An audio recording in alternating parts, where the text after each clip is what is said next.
Welcome to API Connect, a no-code platform that integrates the apps you use and automates your workflows. In this video we will integrate Google Sheets with Airtable to automate workflows between the two apps. We will choose a trigger from Google Sheets and then an action from Airtable.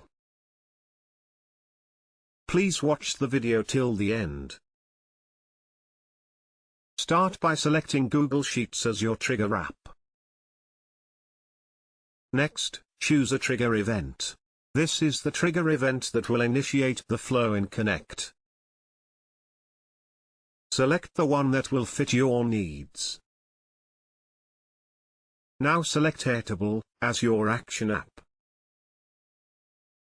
Next, choose an action event. This is the event that will initiate the flow in Connect.